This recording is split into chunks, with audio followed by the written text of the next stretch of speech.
Greetings and welcome to the Reparenting Daily podcast. In this podcast, we'll dive deep into reparenting, exploring all of the tools and resources that you'll need to help you along your journey. This podcast is divided into 3 sections. The first is a daily reading. The second is a discussion of the reading followed by suggested journal prompts. And the last section is a peaceful meditation for closing.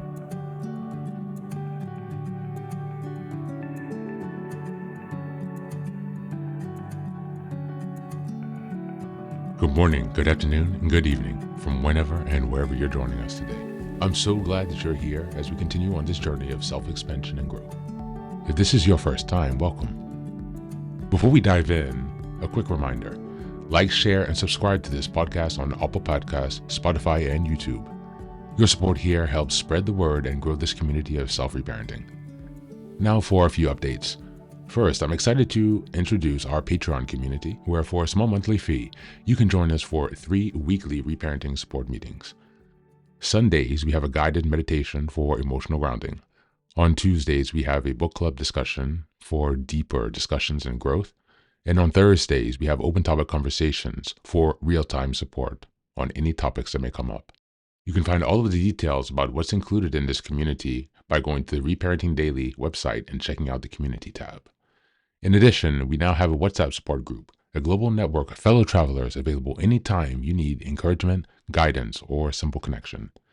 This is just one of the many ways we're building a strong, supportive space for your reparenting journey. The next announcement is that I've just released my first few books. The first is the Reparenting Daily Journal, a structured 365-day guide to help you work through reparenting day by day. Starting in 2025, each month focuses on a key theme with weekly sub-themes. The Reparenting Daily podcast episodes align with the journal, making it an interactive and immersive experience to help you stay focused and ensure real progress this year. Now for the next announcement, I'm thrilled to introduce Fairy Tales for Reparenting Daily, a collection of 3 books inspired by Jungian analysis, mythology, philosophy, psychology, and most importantly, the work of Marie-Louise von Franz. These short, simple stories are designed to help you reconnect with your inner child and experience healing through storytelling. What makes these books unique? Well, at the end of each story, there's a deep dive analysis exploring its themes, explored by journal prompts to help you reflect on how these lessons relate to your personal journey. All of these books are now available on Amazon, so go ahead and take a look and support this project. Reparenting is a journey of growth, iterative change, and continuous improvement. Much like nurturing the bonsai tree, it requires patience, care, consistency, and attention. Thanks for being here and supporting this work, and for committing on your journey of self-expansion. Now, without further ado, let's dive into today's practice. Today's reading is from the ACA Daily Meditation, Strengthening My Recovery, and it's on responding with love. Just as a reminder, we're in May, and the theme for this month is emotional regulation. We're in week 4, which is May 22nd until the 31st. And the theme for this week is practicing emotional balance. Responding with love. By taking the action of responding to one another with love, we simultaneously allow ourselves to give and be given to in many ways that heal the wounds of our childhood and meet our simple human requirements for attention, love, and respect. Big Red Book, page 363. Taking action coming from love challenges the family of origin's beliefs.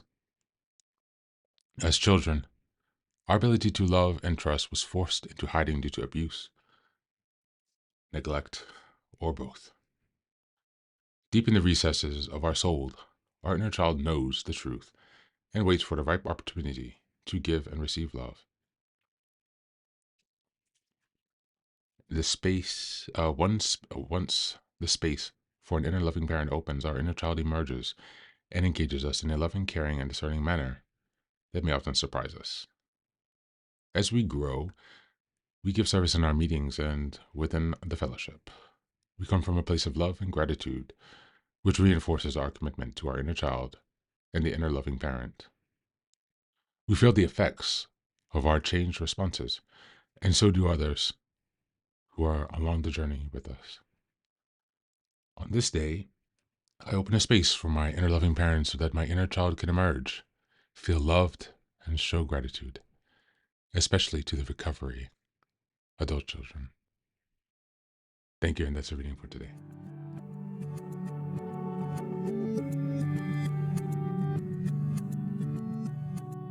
Welcome back, welcome back.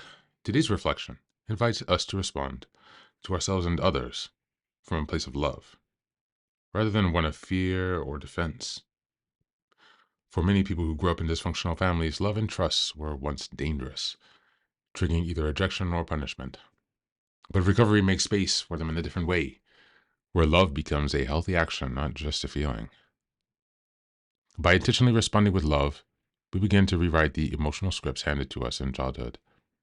This practice reawakens the buried innocence and yearning within our inner child, offering them a safe environment where affection, respect, and attention are no longer conditioned or withheld. Opening up to love isn't about giving, it's about allowing ourselves to receive. As we form a relationship with our inner loving parent, we experience a transformation in how we express emotions, with compassion, gratitude, and care. Expressing love becomes both a self-regulating act and a communal offering. It grounds us in connection and helps dissolve the old beliefs that we must hide who we are to be safe. In responding with love, we break the cycles of emotional neglect and cultivate a new emotional landscape, one where our feelings are seen, valued, and gently integrated into our healing process. As we go into the journal prompts today, number 1, what does responding with love mean to you right now, especially in moments of emotional tension or conflict? Number 2, has your relationship with your inner child changed as you've begun to nurture them with love and attention? And number 3, when was the last time you allowed yourself to receive love without suspicion or judgment? And what made that possible? That's it for today. As always, thanks for being here. Please do take care of yourself and be well.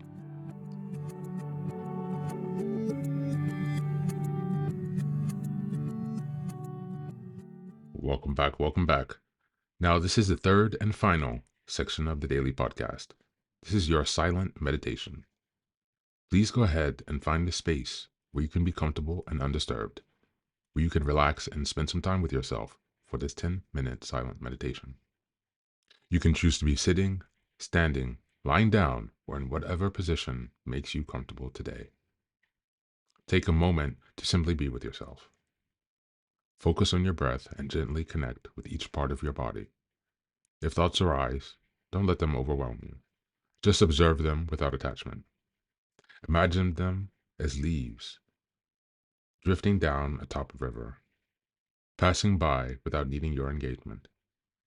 Stay present, grounded, and open to this moment, no matter what time you are listening and practicing this meditation. Namaste.